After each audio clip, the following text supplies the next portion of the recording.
I thought to kick things off today, it'd be nice to give you a little bit of a catch-up on Fleetwood. Remember Fleetwood? 3 relegations in a row. Last year we were in the National League with them. They had that points deduction. They barely win any games. I'm pleased to report they're kind of bouncing back. Currently 4th place in the league, although the Northern League here, you can see so close between all the different teams. But in terms of their first team squad, they do actually now have a squad of players, I'm pleased to report. So they're kind of on the bounce back up. Whether or not they'll actually end up back near us at any point, it does feel unlikely, but some comments are asking, how's Fleetwood doing?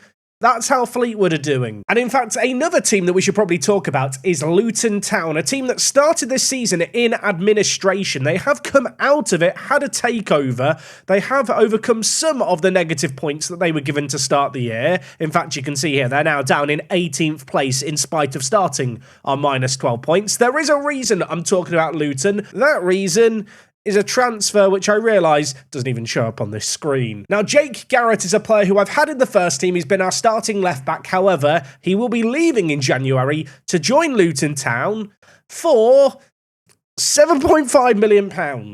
Yeah, that's £2.5 million up front, then £2.5 million in 2 additional instalments. I'm going to say it now. That is a stupid amount of money, and I'm a bit confused by Football Manager this year. And I suppose we might as well talk about this as a little bit of a tangent, but people may have observed this year in Football Manager, I feel like I've been able to do more wheeling and dealing than in previous years, and whilst we've been generating insane money through our income for players, we've not really been spending it. In fact, you can see my manager profile here. By the way, we did just hit 200 games won, but if we look at the total players bought, it sits at £36,000. The total value of players sold sits at 4.7. Yeah, we've sold a lot more than we bought. And of course, Garrett now leaving for 2.5 million that will rise definitely just with time. The £7.5 million is just another insane deal. And in fact, now, if we just set his asking price to unspecified versus the agreed fee that has already been sorted out, you can see, even on his player profile here, his value is really high. Don't get me wrong, he's a good little player with a bit of potential. I don't necessarily think he's worth the money that they're paying, but then again, when you look at him, he did play for 4 consecutive years in the Championship. Now, I know there's going to be some people saying, well, Jack, why did you take that bid? Why not take a little bit less? It's unrealistic. Firstly, Football Manager's a game. Secondly, I do feel like in terms of the lack of attendance from our fans and also the fact that, well, we're losing a lot of money very quickly, I kind of need this money. If we look at our expenditure for the last month, it was £600,000. Of that, a massive sum of it is just the youth setup. Our total income per month right now is less than £200,000. Essentially, we are losing at the moment £400,000 a month, which for a team at this level is absolutely absurd. But quickly you realise that that £2.5 million in reality is going to last less than 6 months without me even spending it. And in fact, if I go to the League 2 team stats here and we look at teams sorted by salary per year, we're actually in 24th. Yes, we are the team that spend the least amount of money on wages. And whilst that is a hangover of some of our part-time contracts, I think it's really important to realise that whilst we're receiving all this money for the players, I don't really feel like it explains the immediate success here at the club. Anyway, saying all of that, Garrett is leaving us, and in his place, I have already signed a replacement and a couple more new players because our recent form this month has been absolutely disastrous. So I have made 2 signings. The first is a left-back. That player, Luke Chambers. Yes, Garrett is leaving us. I needed a new left-back to bring in. Is Luke Chambers as good? No, not really. But then again, we've signed him on £1,400 a week. And I do feel like as far as left-backs for our current team go, he's still a good little player. And the other man I've picked up is a player who I had my eye on for a while, Noah Mbamba, Belgium Youth International, was playing for Bayer Leverkusen. Released by them, he has now signed for us. He will be making his debut in today's live commentary, which is an FA Cup game against Blackpool. Now, thanks to the YouTube comment section, I have also learned that when it comes to the League 2 squad registration window, you are allowed to register new free agent signings when the window's closed. You just can't remove players who are already registered. So as long as you're not already hitting the maximum squad size, which we are well short of, we can actually register all these new players to play in the league. Had I known that sooner, maybe I would have spent a little bit more, but to be honest, we are now so close to January, I don't think we need to worry about it just yet. Anyway, I'm a little all over the place today. We've not even run the intro. Also, if you're sat thinking, Jack, you sound like crap. Yeah, I did a test for the thing I can't mention on YouTube or I get demonetized. I've got the big C. So we are just doing the one game today. It is going to be a shorter episode. I'm sorry. Let's run the intro and talk about recent form.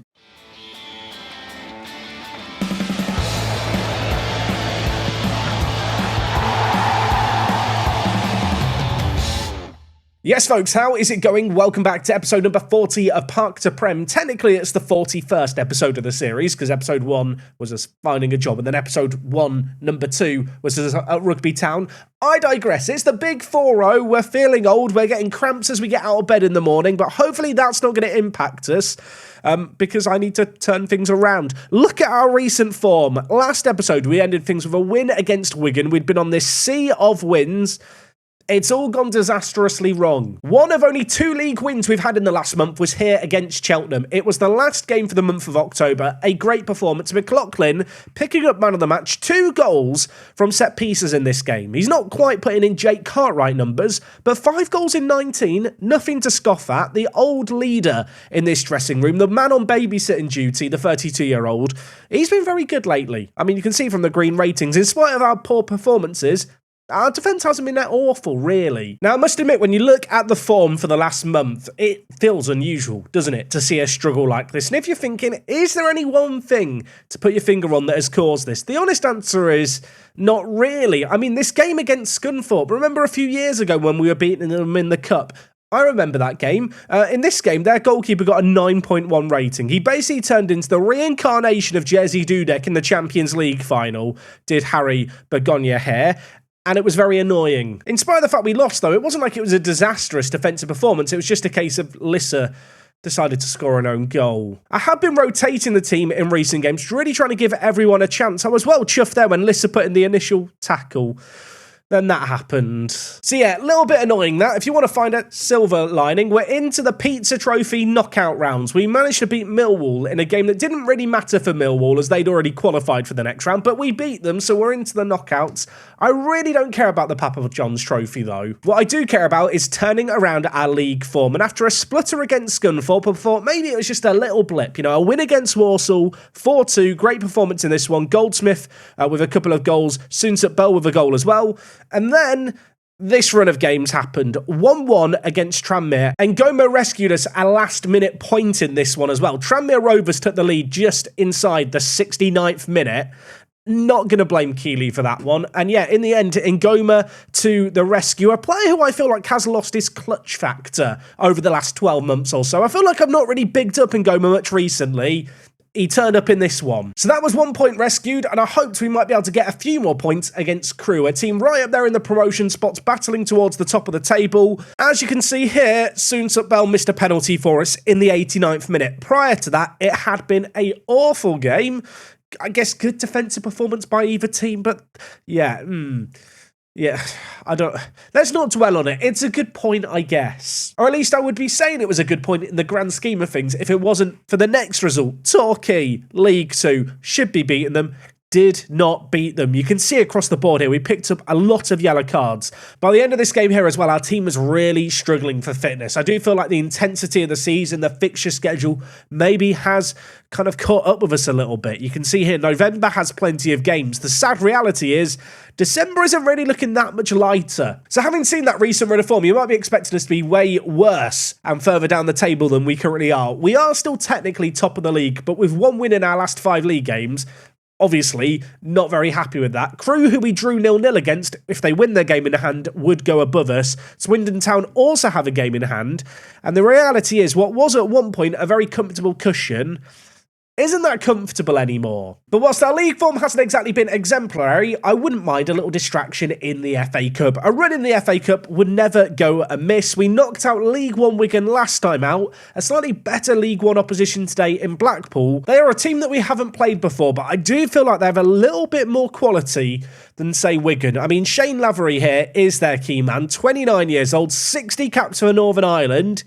He looks quite good. And of course, given the current financial sinkhole that is our youth facilities, even with all the sales and stuff that we're doing, the Jake Garrett deal, I suppose, supports it for the next year. We do need to be going on FA Cup runs and making as much money as possible. So the game today is rather important. I mean, you can see it. Look at the money we lose month on month. We lost £1 million in 2 months.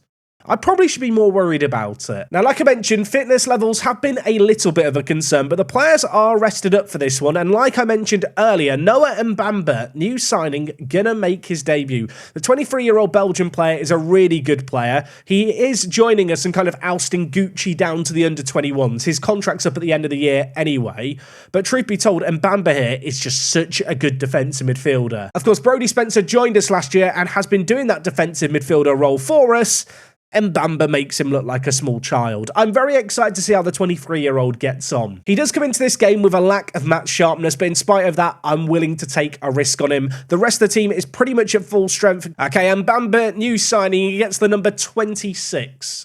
No idea why he gets the number 26. I guess it's the number that's free. Like I mentioned last episode, I am feeling a tad under the weather, so we are just doing the one game today. I kind of want to go back to bed, but at the same time, the allure of Football Manager, the fun I'm having with this save game is enticing me in. I have already checked. The FA Cup third round is not for another 30 days in game time, so it felt a bit ambitious to try and get that done as well today if we win this game. And when I look at the league games, I don't want to think about the league games. Our league form has been awful. Andreni at the back for us. Can we make some magic happen early on here? Nice build-up play. We broke down Wigan, who were playing really defensive last time out. Blackpool playing a more conventional 4-4-2. Timmy plays it forward to Jude.